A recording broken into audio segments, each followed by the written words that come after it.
Hello, hello, hello. Good evening, students. Can you hear me? Can you see me? There would be a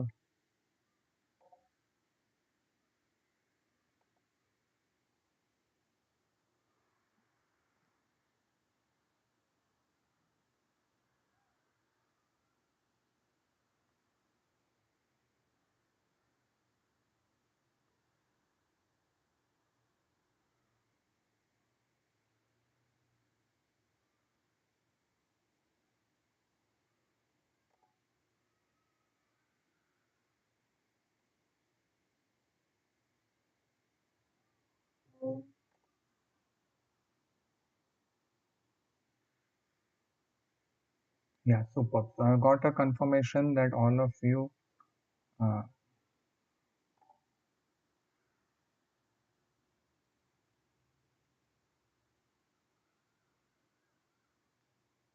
yeah, good evening, all of you. Good evening, all of you. Welcome to this rapid revision session, as it is called, for the upcoming FMG exam, which is on December 4th.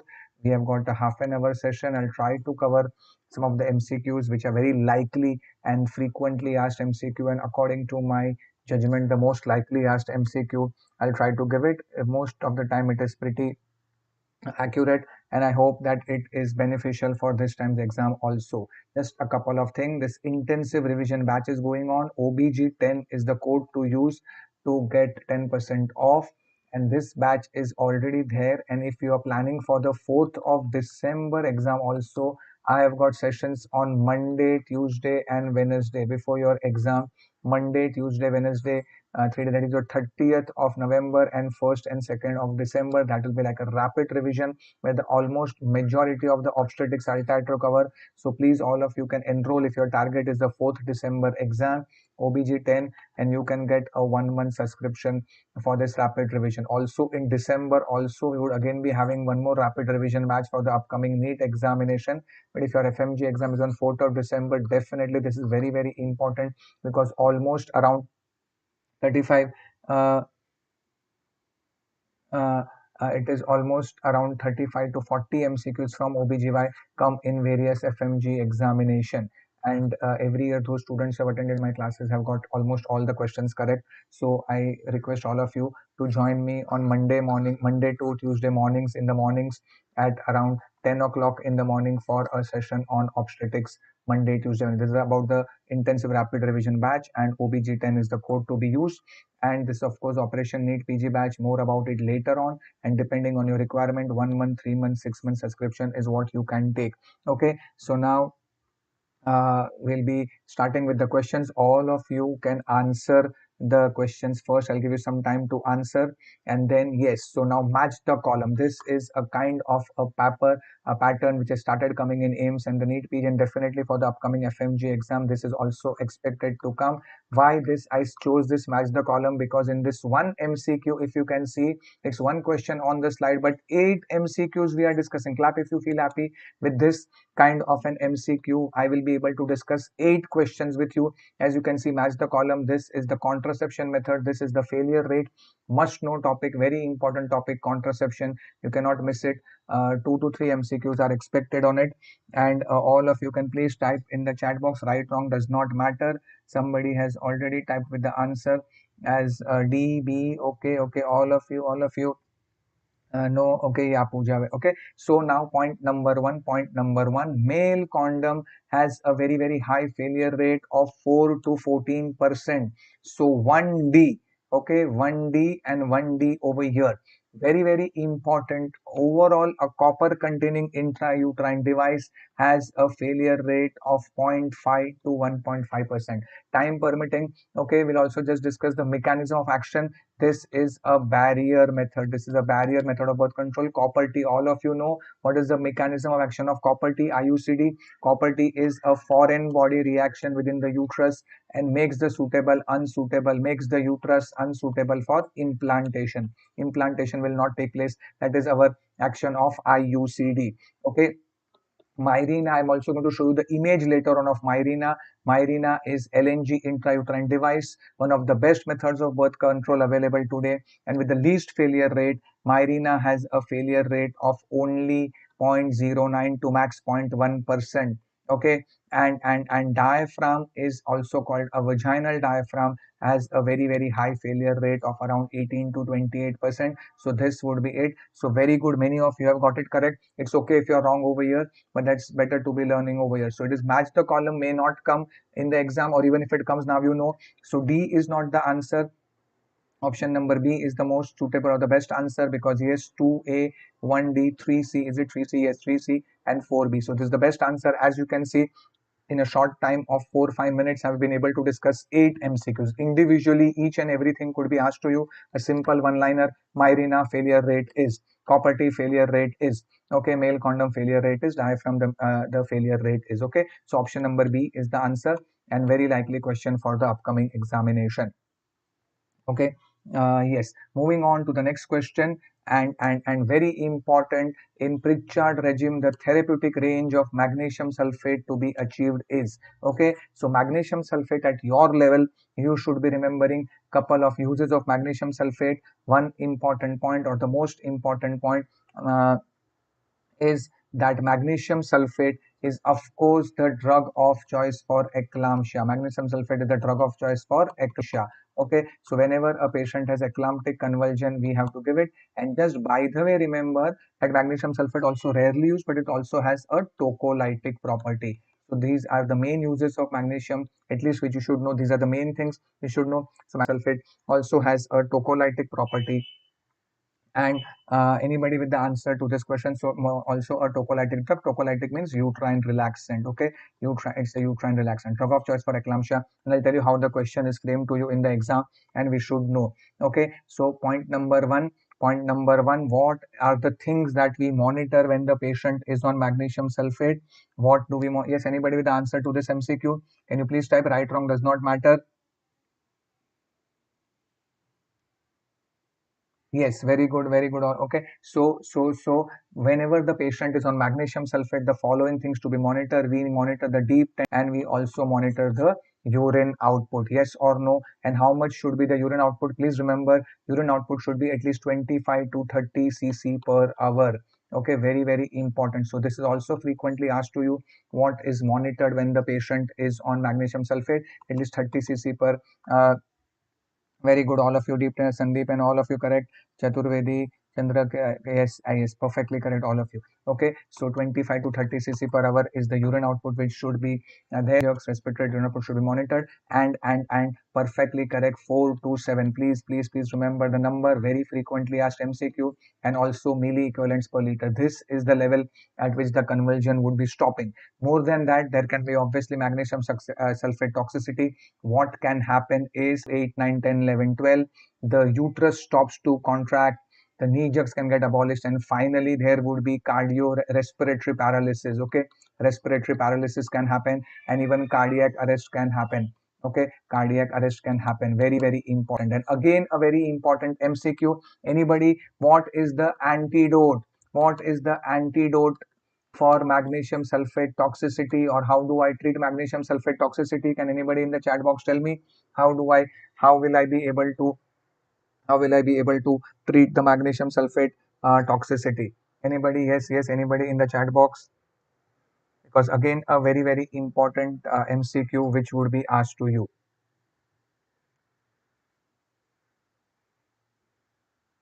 Yeah, all of you, very good. Okay, calcium gluconate. Calcium gluconate is the drug of choice for magnesium sulfate toxicity. Patient may require ICU management. You need to stop the magnesium sulfate, obviously stop the magnesium sulfate and give calcium gluconate. So all these are important MCQ. 4 to 7 is what you remember. And by the way, Pritchard is one regime. Whatever regime we give Zuspan, Cibai, whatever regime we use, the answer will remain the same, 4 to 7. Overall, if a patient is having a is on magnesium sulfate, what we need to maintain the level is 4 to 7. Okay, so things to monitor, antidote, lots of other things. And remember, two more things also which you need to remember is that two different kind of questions are asked to you in your entrance examination. So please pay careful attention.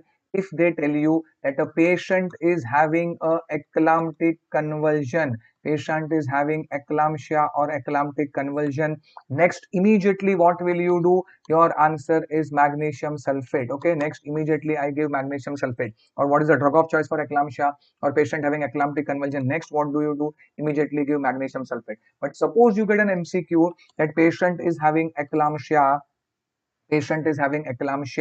and the definitive treatment for the patient is, okay, definitive treatment for a patient of eclampsia. Anybody? So please understand one thing. Please understand. No, no, not valproate. Okay, not valproate. No, Pooja. Okay, no, okay, yeah. So anybody, the definitive give you four options. If I give you option as magnesium sulfate, labetalol, labetalol. Third one is wait and watch. Fourth one, do time pass. Okay, do time pass. And fifth one is delivery. Anybody, what is the answer? Very good, very good. Sandeep and Brahma, yeah, yeah. Very good term, very good. Okay, so all of you, so please don't do wait and watch. Please don't do time pass. Labetalol is only a antihypertensive. Similarly, magnesium sulfate will only stop the convulsion and prevent further convulsion. Delivery is the definite. Very good, all of you. Delivery is the definitive treatment. We need to induce the labor, get the baby out. Okay, so please understand this delivery or pregnancy, because why this is a pregnancy induced condition, and only when I deliver the patient will the condition starts to improve and the patient will become better. So please read the question correctly. One word question change, answer change. Clearly, if it is asked that patient is having eclamptic convulsion, next what do you do? Maxelf, but the definitive treatment is delivery. Maxelf is not the definitive treatment. Okay, and by the way, doses would not be asked to you. Doses would not be asked to you, but just in case, please understand this very rarely. If they ask you, then understand this, that in Pritchard regimen, anybody, can you tell me? Anybody, can you tell me what would be the dose? What would be the dose? The loading dose, and then the maintenance dose. Okay, and also remember, Maxelf is continued for 24 hours post delivery. Okay, Maxelf is to be continued 24 hours post delivery or 24 hours after last convulsion, whichever is later. So anybody, can you tell me that in Pritchard regimen, what we give is a loading dose of how much? 14 grams. Okay, 4 gram is given IV. This is a virgin MCQ. Those who have heard my lecture before or those who know me that this is my specialty, my terminology. Virgin MCQ means MCQ not asked till now in the entrance exam, but will come in the future for sure. So this is a virgin MCQ. And 14 grams is given as 4 gram IV, and very good, 5 gram plus 5 gram is given IM in the buttocks. So 10 gram ho jayega IM. So 10 gram IM and 4 gram, remember it's gram, so that is the 14 gram. And that when the maintenance dose is only 5 gram on alternate buttocks, alternate side. So one time left for every 4 hourly. Okay, we give 4 gram every 4 hourly. Okay, is it understood to all of you? Very good, Sandeep.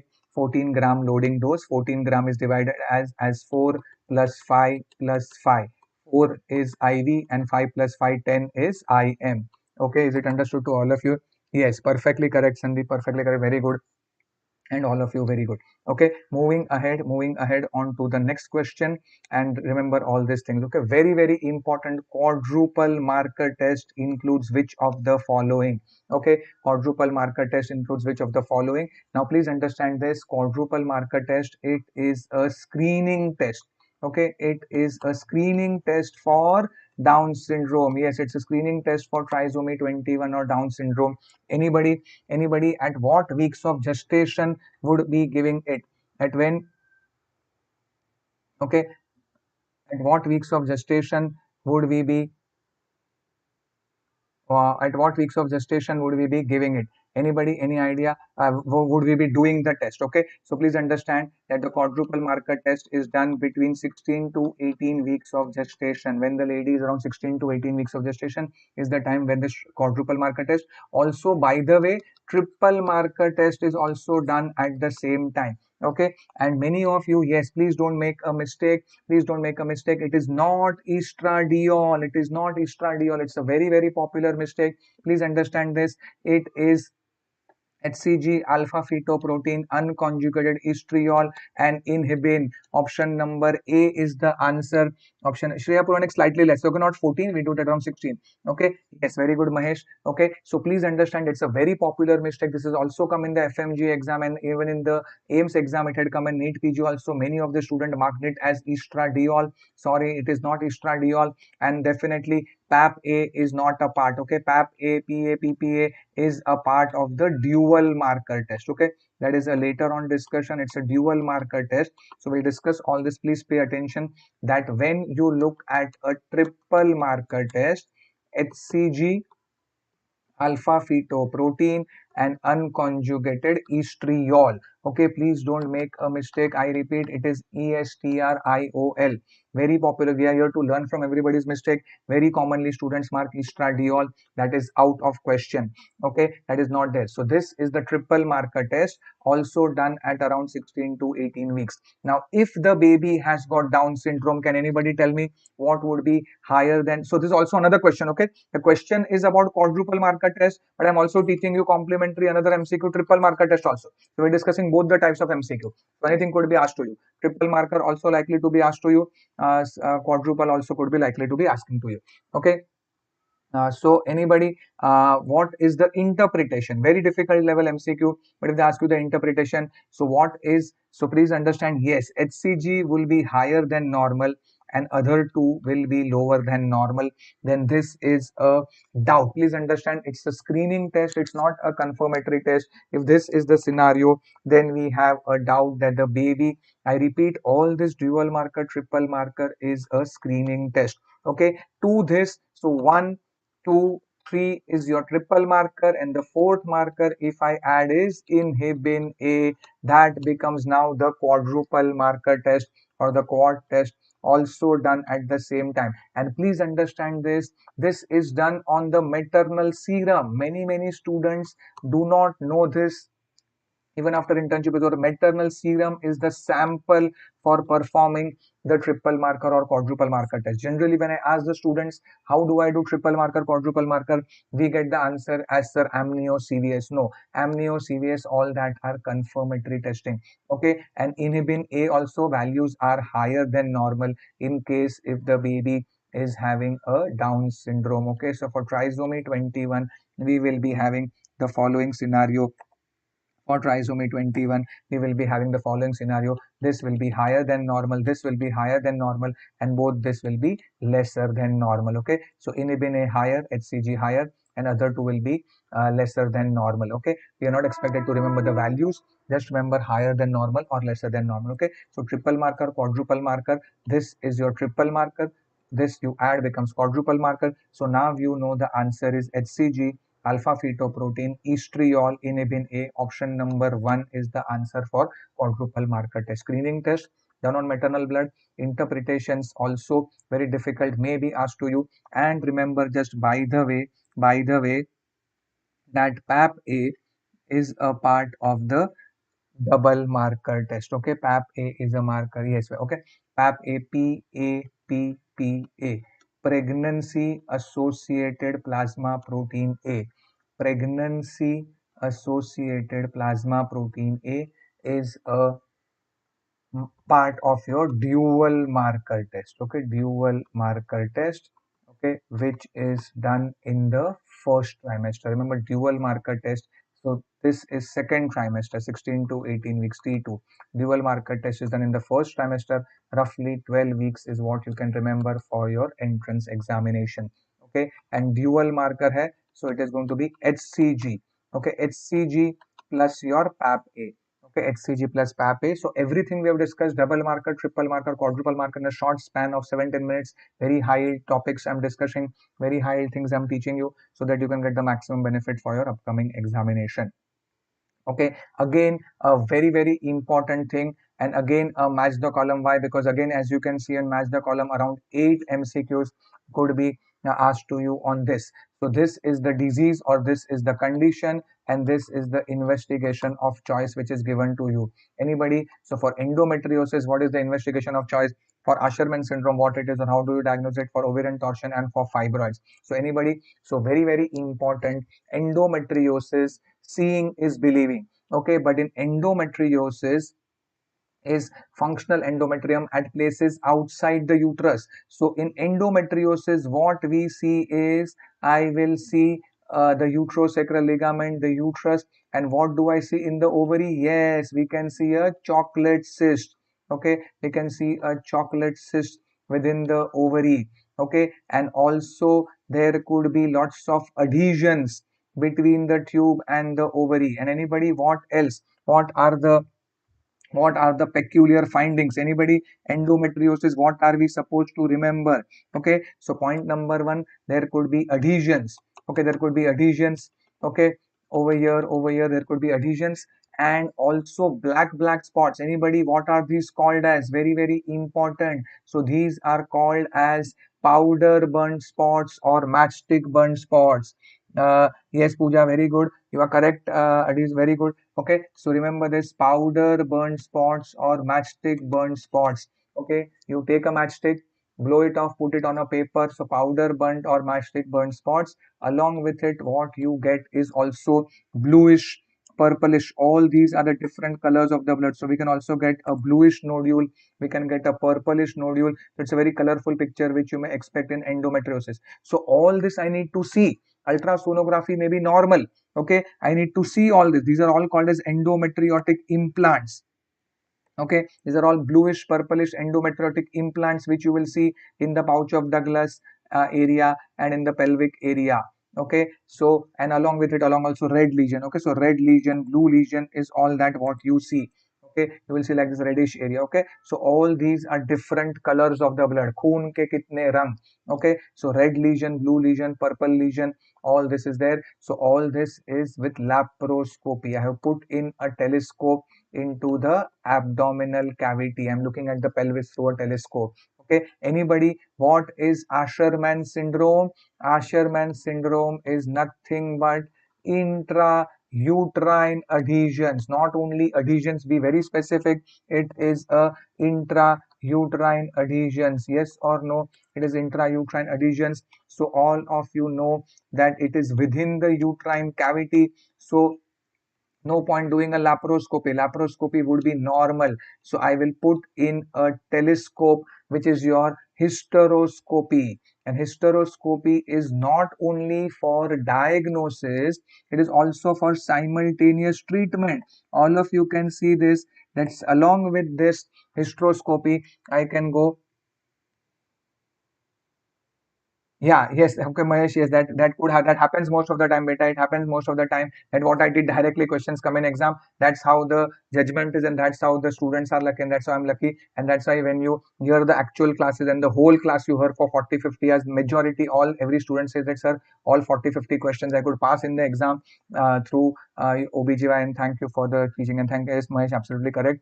Thank you very much for the appreciation. Okay, so you can see this. So in this, I've selected such questions where I could cover maximum in the half an hour time. So I'm not only discussing this, I'm also discussing many other things. Okay, so you can see all this, that we are also breaking the adhesions. You can see this surgery being done. Yes or no? This is your hysteroscopy. Adhesiolysis also can be done. Okay. So now we know very, very simple. Let's say for endometriosis, it is our laparoscopy. So this is 1B. 1B, let us see the option. Asherman syndrome is hysteroscopy. So 2A, okay, 2A, 2A. And whenever there is a torsion, I need to do color Doppler. Remember, color Doppler will also be taught to you in surgery for DVT. Color Doppler has a role whenever I want to see the blood supply. In torsion, the blood supply would be occluded. So for any torsion, I would have to do a color Doppler to determine it. So 3C, very good, 3C. And fibroids is very, very simple, ultra. So option number C is the answer. Okay, option number C is answer, not B, because B is showing 1A, no endometrium. Okay, so B is out, and also D is out, and 3D, yes, no 3D, not okay. So option number C is the answer. Okay. Yes, very good. Overzealous curettage, Shreya, Sundaram, all correct. Excessive curettage can give rise to Asherman syndrome, and torsion is I need to do color Doppler. Just by the way, remember color Doppler is also very, very investigation important in IUGR. Entire IUGR management today is based on color Doppler, obstetric color Doppler. We see the blood supply to the baby and decide when to deliver, how to deliver. Okay, so color Doppler has a very important role in management of IUGR. And also for ovarian torsion, I need to find out about the color Doppler. Okay, so this is the answer. So again, 8 MCQs could be asked. Endometriosis, laparoscopy, investigation of choice, very frequently asked MCQ. Okay, and this is again a very, very frequently asked LNG released per day. Okay, do not get confused clearly from LNG IUS. LNG IUS is also called as Myrena, Myrena. Okay, Mirena, Myrena, or also called as LNG, intrauterine device, or also called as IUS, intrauterine system. Okay, so please understand one thing, do not get confused. Yes, very good, all of you. Okay, I think yes. Okay, so please understand, this is a very popular mistake. Total LNG, please understand, total LNG is 52 milligram. That is total. Okay, and so 52 milligram is not the answer. This is if they ask you total LNG content. Okay, and per day released is 20 microgram. That's what is also called as LNG 20. So do not confuse the total content. The total content is in 52 milligrams, and per day released is 20 microgram per day. Option number 2 is the answer. Very good, all of you. And very important, for the first time ever, many of you may be seeing the image. Clap if you feel happy. This image is very likely going to come in the exam. All of you can see this. It will be like a completely white color device with a white cylinder and something like a T shape with threads. If this is there, this is the hormone cylinder. This is containing LNG. So this image, please remember it in your brain. This is Myrena or LNG IUD. Okay, and Mahesh, Myrena is for 5. I'm going to show you. Okay, it is for 5 years duration. Once you insert it, it can be effective up to 5 years. Just by the way, how do I differentiate from copper T? Clear cut, please pay attention. In copper T, what will be happening is that there will be a copper wire wound around it. Okay, so brownish color, assuming this is dark brown. Okay, so in copper T, you see a brown color wire round down. Okay, so there will be a copper wire. Okay, so when the copper wire is there, then it's a copper T. So when the copper wire is not there and only a plain white color device is there, please go for mark it as your Myrena. Is it understood to all of you? So this is our Myrena. Okay, plain white color thing, hormone cylinder. And clap if you feel happy is your this one slide. Again, 5 MCQs, total 52 milligram total. Okay, total, very important, 20 microgram per day, 5 years it is effective. All of you know that. And yeah, LNG beta max. Okay, and failure rate 0.09 to maximum 0.1%. Okay, so technically it is 5 years more, slightly 1 or 2 years extra you can use it. Okay, because its cost is on the higher side, but officially it is used for 5 years duration. So again, you can get a match the column on that also. And remember this. So this one slide is showing you 1, 2, 3, 4. So all are potential MCQ. This is an MCQ. What does it contain? LNG. How much total MCQ? This MCQ, this MCQ, this MCQ. Clap if you feel happy. So all these are the important MCQs which could be asked to you for the upcoming examination. Okay, and again, a very popular asked MCQ, the commonest cause of primary amenorrhea is. Okay, so primary amenorrhea means patient has never got menses. Again, a very popular MCQ for your entrance exam. And anybody, can you please tell me the answer for this? Anybody? Yes, it's a very important, and I will not only tell you the first most common cause, also the second most common cause. No, Sandeep, that is the second most common cause what you have marked. Okay, the most common cause for primary amenorrhea is ovarian dysgenesis, and ovary is also called as gonad. So it is also called as gonadal dysgenesis. That is basically the Turner syndrome. Okay, this is the number one most common cause, or the most common cause of primary amenorrhea. What you said, Mullerian agenesis, also called as RMKH, Rokitansky, Mayer, Kushner, Hauser. This is the second most common cause of primary amenorrhea. Do not make a mistake. Okay, is the second most common cause. And androgen insensitivity. No, Salma. Okay, no, Salma Salim. Okay, androgen insensitivity syndrome is also called as testicular feminizing syndrome. This is the third most common cause of primary amenorrhea. Okay, third most common cause of primary amenorrhea. So in order of frequency, please pay very careful attention, because all the three MCQs expected at your level. So we should know not only the first, we should know the second and the third also. Yes or no? So we should know that this is the ovarian dysgenesis is the most common cause, number one. Okay, the first. Okay, the first most common cause of primary amenorrhea. MRKH syndrome is the second most common cause, and this is the AIS, also called as testicular familial syndrome, is the third most common cause of primary amenorrhea. So one MCQ, but at a stretch, three questions already discussed from this just one question. Okay, so I hope this is helpful to all of you. And just remember one point is that in a patient of Turner's syndrome, which is the most common cause, uterus is present. Okay, uterus is present. It is an underdeveloped uterus, a hypoplastic uterus. It is ovarian dysgenesis. Ovary is replaced by fibrous bands. Yes, fibrous bands. Streak ovaries. Yes or no, streak ovaries. But the uterus is not absent. A underdeveloped or a hypoplastic or a rudimentary uterus. And RMKH is a Mullerian agenesis. And what all structures the Mullerian that give rise to? Fallopian tube, uterus, cervix, upper part of the vagina. So here the uterus is absent, but the ovary is perfectly normal, structurally and functionally. Okay, very popularly asked MCQ. Please pay careful attention. That in a patient of RMKH, what is normal? Uterus, cervix, vagina, ovary. Remember, ovary is perfectly normal. Ovary does not come. Yes, perfectly. Okay, so small underdeveloped hypoplastic uterus, but yes, so it is not absent uterus. This is absent uterus. Okay, so Turner's syndrome, uterus is present, even though small hypoplastic uterus, ovary is not functioning. So you can see technically both of them are opposite of each other. Yes or no? Clap if you feel happy. It's sir, your uterus is present, your uterus is absent, your ovary is normal, both structurally as well as functionally. Ovary is normal. Ovary will secrete hormones also. Ovary is normal. Your ovary is not functioning. Okay, so I hope this is helpful for all of you. I have tried in the half an hour time maximum to give you the maximum possible information. Okay, and this NEET PG marathon batch is also available. You can go and see the recordings, OBG 10, and please use this promo code depending on your requirement. 1 month, 3 months, 6 months subscription is available.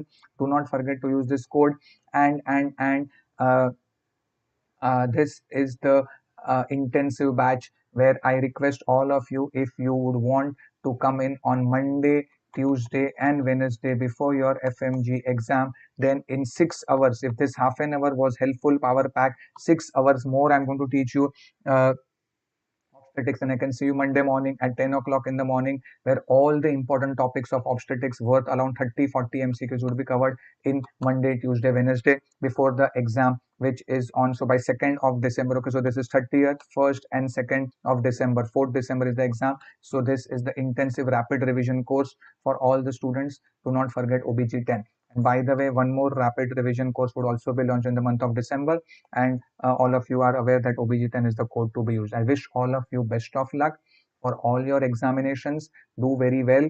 Focus on what I've taught you, and definitely you will remember me on the day of the examination. Bye bye. Beta Fothergill complication all except first trimester, because beta Fothergill will mainly cause cervical incompetence. Okay, Fothergill operation causes, because I do amputation of cervix, so it is going to cause cervical incompetence. That is the main complication of Fothergill operation. Okay, so cervical incompetence is the answer to this. Okay, so this one question what you were asking me was this, because cervical incompetence, it's not one is left. Okay, so cervical incompetence would give rise to the abortion in the second trimester. Okay, not in the first trimester. Okay, cervical Fothergill causes cervical incompetence, so the answer is not, because first trimester abortion, the causes are genetic and chromosomal. Okay, so Fothergill operation causes all of the following except first is the answer. It can cause preterm labor, infertility, cervical dystocia, and mainly repeated second trimester abortions. Okay, is it understood to all of you? Cervical Fothergill, because Fothergill will cause cervical incompetence. Okay, so I hope all of you had a good time. Bye bye. Best of luck to all of you. Thank you for coming in today. Do not forget the code OBG10 to enroll and get a discount as per your requirement. You can choose the package. Okay, bye bye. Best of luck and thank you very much for attending.